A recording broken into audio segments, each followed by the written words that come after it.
You know what's wild? A narcissistic husband can make his wife question her own reality while still making her believe she's the problem. He'll tell her he loves her, then slowly drain the color out of her world until she forgets what peace feels like. But here's the truth: when you start seeing his patterns, you stop blaming yourself for his behavior. Today, we're breaking down exactly how a narcissistic husband treats his wife and how she can finally take her power back. When you live with a narcissistic husband, control doesn't always come through shouting or visible dominance. It often comes quietly through confusion. He doesn't need to scream to make you doubt yourself. He just needs to twist the truth enough times that you start second guessing your own memory. One day, he says something that hurts you deeply. The next day, when you bring it up, he smiles and says, "That never happened." Or worse, you're remembering it wrong. At first, you defend yourself. You know what you heard, but he's calm, so calm. And you start wondering, am I overreacting? Maybe I am being too sensitive. That's how it starts. He doesn't argue to find the truth. He argues to make you lose your grip on it. Over time, you begin to notice that you're constantly confused. Conversations that used to feel clear now feel like a maze. You start writing things down just to prove what was said. But even then, he'll find a way to make you question your own notes. He might say, "I didn't mean it that way," or "You're twisting my words again." And each time you shrink a little bit more inside, because somewhere deep down, you start believing maybe you are the problem. That's exactly what he wants. His power doesn't come from being right. It comes from you doubting yourself.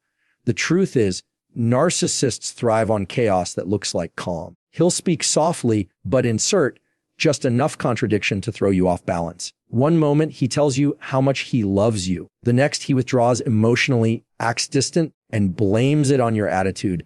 You spend hours replaying what you said, what you did, where you might have gone wrong. But no matter how much you try to fix it, the rules keep changing because his goal isn't resolution, it's confusion. When you're confused, you're controllable. That confusion becomes a kind of mental fog. You start losing trust in your own instincts. You stop speaking up as much because every time you do, the outcome is predictable. He'll deny, deflect, or turn it back on you. "You're crazy." He'll say, "You're imagining things." Those words sting because they're designed to. They plant seeds of doubt that grow fast and deep. Soon, you're questioning not only what he said, but whether your emotions are even valid. You start silencing yourself before he ever needs to, and that's when he's won, because you've begun doing his job for him. Here's the hardest part to accept. He doesn't see your confusion as pain. He sees it as proof that his tactics are working. The more uncertain you become, the more secure he feels.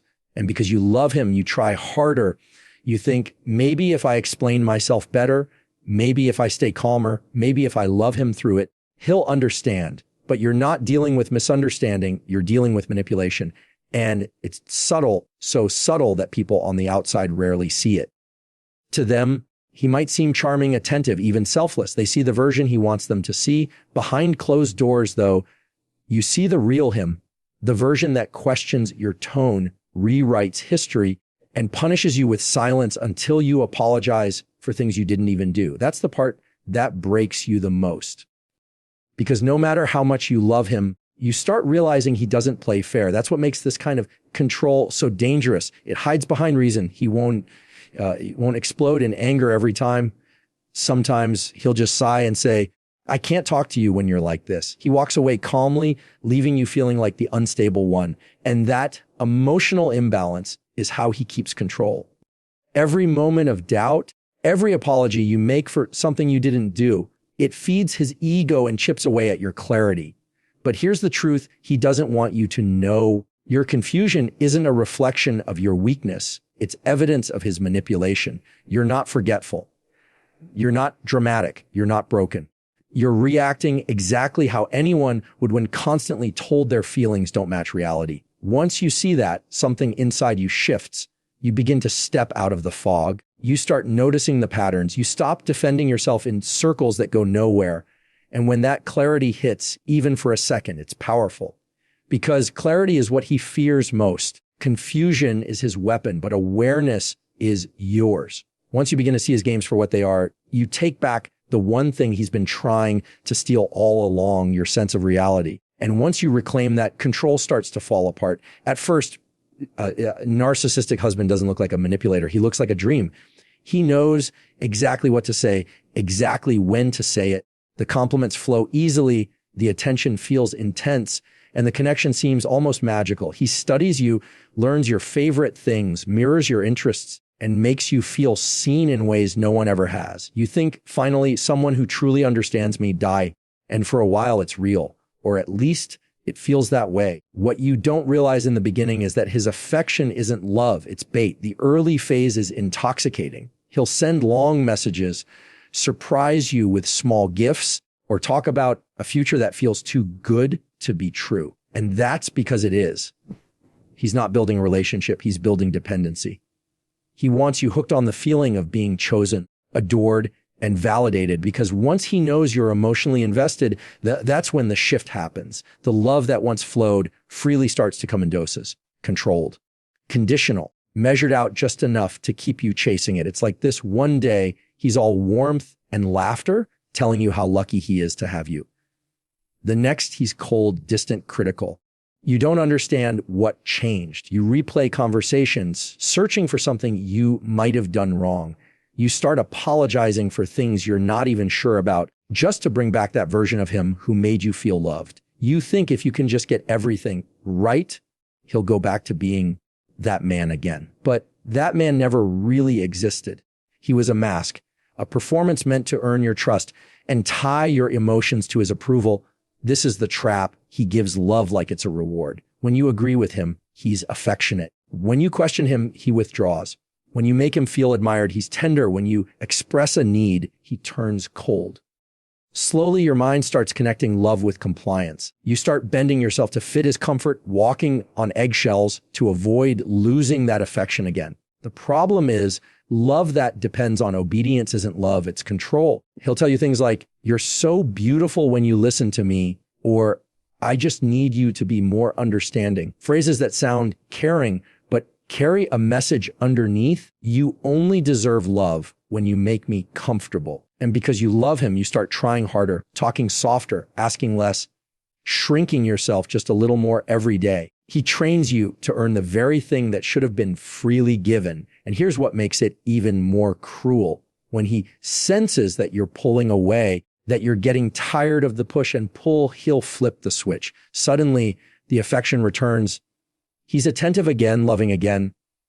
He might plan a date night, surprise you with flowers, or tell you he's been reflecting and wants to do better. In that moment, you feel relief. You think maybe he's finally seeing it. Maybe he does care.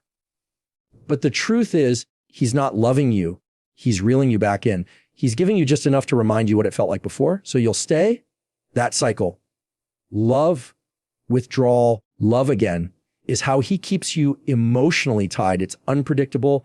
And that unpredictability creates addiction. Your brain starts chasing the highs, the moments when he's kind, and minimizing the lows because you desperately want to believe in the good. You find yourself defending him to others, saying things like, "He's not always like this," or "You don't know him like I do." That's not weakness, that's trauma bonding. When someone gives you love and takes it away repeatedly, your nervous system learns to live in survival mode. You're not addicted to him. You're addicted to the hope that the version of him you first met will come back.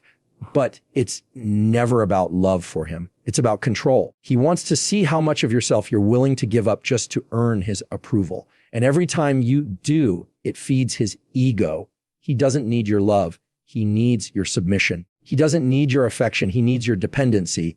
The cruel irony is that while you're trying to hold the relationship together, he's measuring how tightly he's holding you. What makes breaking free so hard is that you remember those good moments. You remember how it felt when he looked at you like you were everything.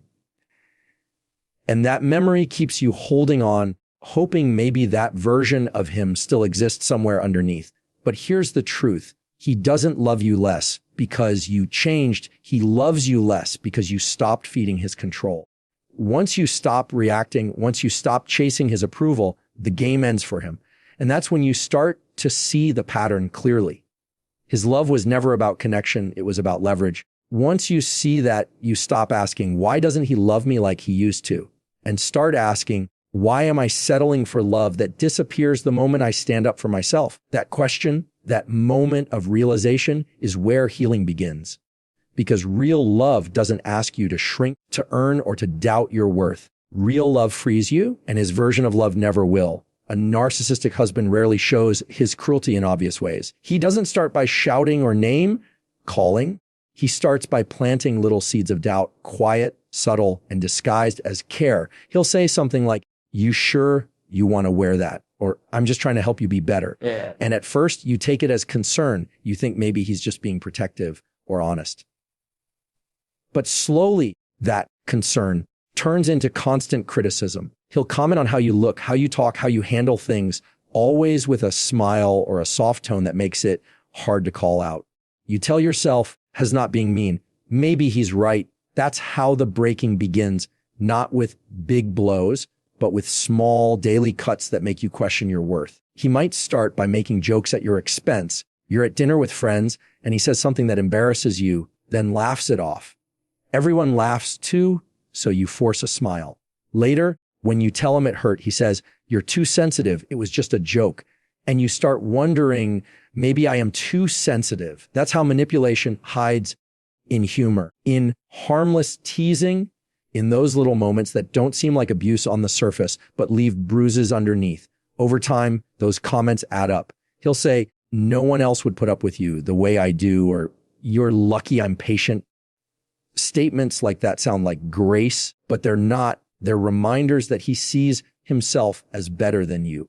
He's not complimenting you. He's conditioning you. He's teaching you that you should be grateful for his tolerance instead of expecting respect. Every small insult wrapped in a smile chips away at how you see yourself. You start believing you're hard to love, difficult to deal with, or never enough.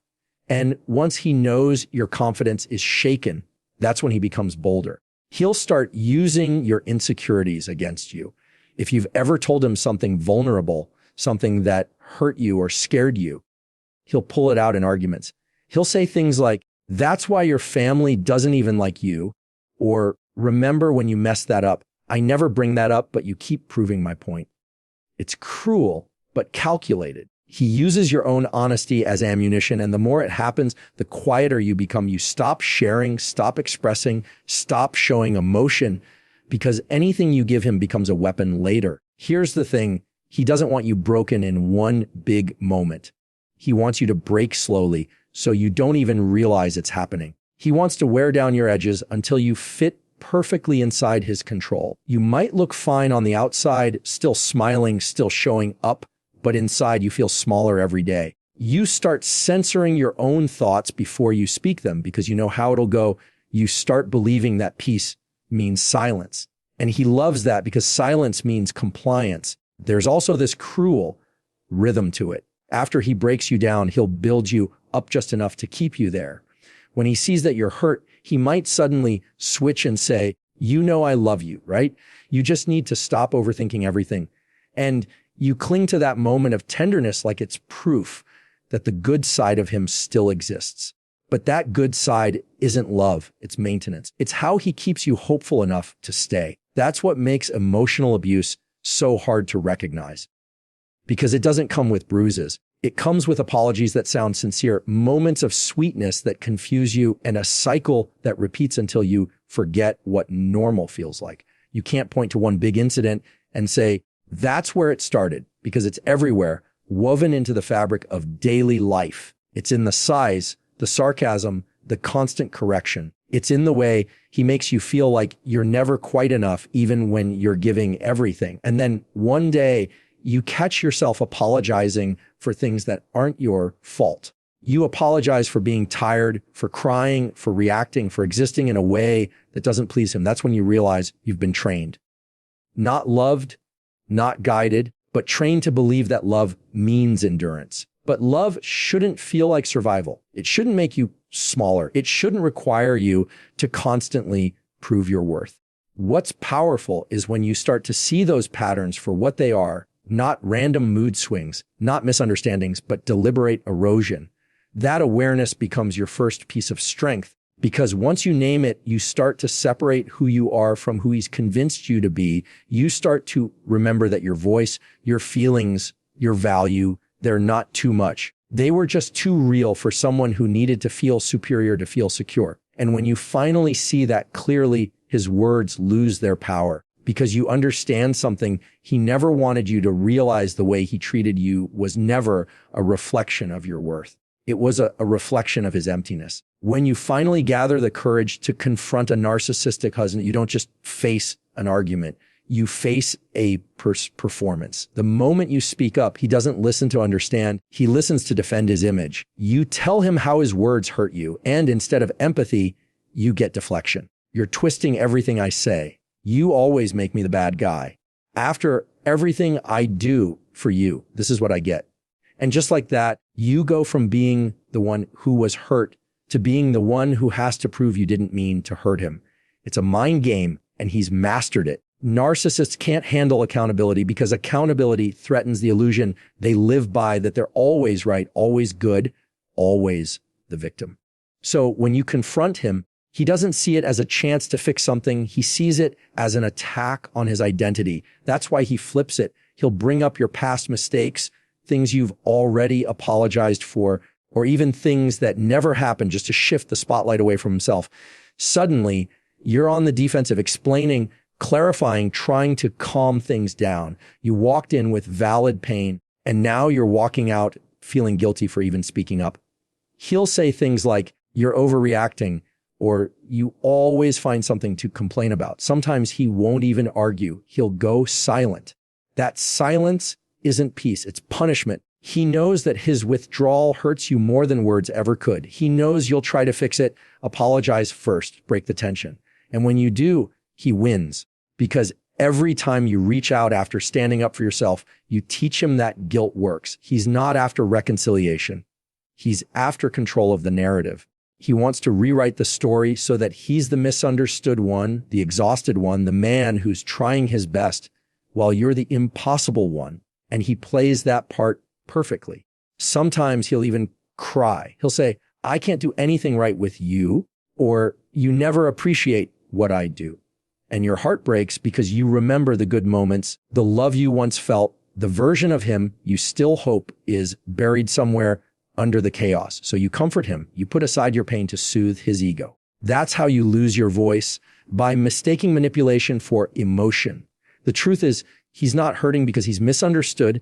He's hurting because you dared to call him out. He feels exposed, and narcissists fear exposure more than anything. They can't tolerate being seen as flawed or cruel. So they rewrite reality until they're the victim again. It's not an accident, it's survival for them. And that's why you can never win that argument. You can't reason with someone who's allergic to accountability. After these confrontations, you start noticing a pattern. You begin avoiding certain topics just to keep the peace. You rehearse conversations in your head, thinking maybe if you word it perfectly, he won't get defensive this time. But no matter how gently you speak, he still flips it. You say, I felt hurt when you said that. And he says, you always make it about you. You say, I just need you to listen. And he says, I can never talk to you without being attacked. It's exhausting. You start doubting whether bringing things up is even worth it. And that's exactly what he wants. Because the moment you stop confronting him, he gets exactly what he was after: control without resistance. This pattern goes deeper than communication. It shapes how you see yourself. You begin to internalize the idea that maybe you are too emotional, too reactive, too difficult. You start filtering yourself through his perspective, measuring your worth by how calm he stays. You apologize just to restore peace, not realizing that every apology you make for his action strengthens the very dynamic that's breaking you. And then there's the guilt. The guilt he plants so masterfully that it grows roots inside you. You start feeling guilty for setting boundaries, guilty for wanting respect, guilty for needing space. But here's the truth. Your guilt is not a sign that you're wrong. It's proof that his manipulation is working. A narcissist thrives when you mistake your strength for cruelty. When he plays the victim, he's not asking for understanding. He's asking for control disguised as compassion. The hardest part is realizing that his tears, his stories, his sudden moments of vulnerability, they're not connection, they're strategy. They're the smoke he uses to cloud your clarity. Because if you stay busy trying to comfort him, you'll never have time to hold him accountable. But the moment you stop falling for that act, the moment you stop explaining yourself to someone committed to misunderstanding you, that's when something shifts. You start to see that peace doesn't come from avoiding confrontation. It comes from accepting that his reactions are not your responsibility. You can't teach accountability to someone who survives on denial, and you can't heal an environment where your pain is constantly dismissed as drama.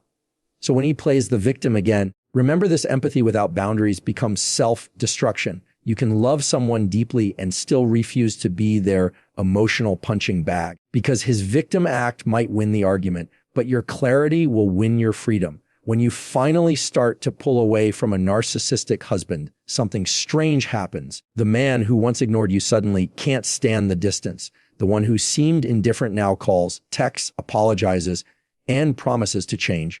But it's not love that brings him back. It's fear of losing control. Because for him, love has never been about connection. It's always been about power. And when you take even a small step toward reclaiming your peace, that power starts slipping through his fingers. He doesn't chase you because he misses you. He chases you because he misses the version of you that revolved around him. The version that explained every hurt, that forgave too quickly, that believed every "I'm sorry" like it was the last one. He wants that woman back, the one who made excuses for his behavior and carried the weight of both your emotions. And when he feels that slipping away, he panics. That's when he puts on his best performance yet. You'll see it in the sudden affection, the soft tone, the way he says all the right things again. He'll tell you he's been reflecting, that he finally understands that he's ready to be the husband you always needed. He'll cry, he'll listen, he'll nod while you speak. And for a brief moment, it feels like maybe this time is different. You want to believe it because you've been waiting for that version of him to return since the beginning. And honestly, who wouldn't want to believe that change is possible? But that's the trap. He doesn't want to change. He wants to reset the cycle. Because when you start detaching, you're breaking the system that feeds his ego. The distance threatens his control, not his heart. So he does what he's always done best. He manipulates the story. He'll say things like, "You're giving up on us," or "You've changed," as if the problem isn't his abuse, but your boundaries. He'll frame your strength as coldness, your independence as selfishness. That's how he gets inside your head again. Because when you care deeply, you'll always question whether you're being too harsh, too distant, too unforgiving.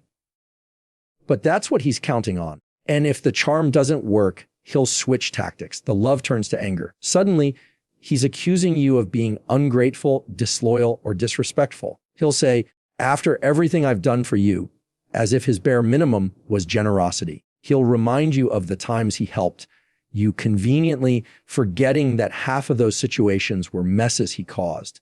He'll attack your character, hoping to wear you down emotionally so you'll return to defending yourself instead of walking away. Because if he can keep you explaining, he can keep you engaged.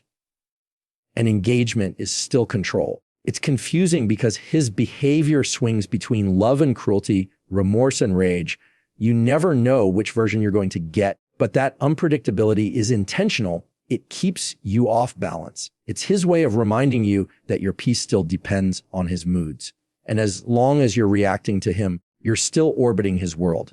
The real moment of power comes when you stop reacting, when his words no longer pull you into a debate, when his tears don't move you like they used to, when you see the cycle clearly and realize that nothing he says can rewrite the truth you already know. That's when the dynamic shifts, because control can't survive where clarity lives. He'll notice the change before you even speak it. He'll see it in your calmness, in your silence, in the way you stop trying to prove your worth. That silence terrifies him because it's not passive, it's powerful. It means you're no longer fighting for him to understand. You've finally accepted that understanding isn't something he can give. And the more you choose peace over reaction, the more he realizes his grip is slipping. That's when his fear truly shows, not fear of losing love, but fear of losing his favorite source of validation. It's in that moment you see the truth. He never loved you for who you are. He loved you for what you gave him: attention, admiration, control. But love that demands your silence, your exhaustion, and your self-worth isn't love, it's ownership. And you were never meant to be owned. So when he comes back with promises, with charm, with tears, remember this, he's not returning because he's changed. He's returning because he can feel that you have. And nothing scares a narcissist more than a woman who finally sees through him. Because once you do, his power ends.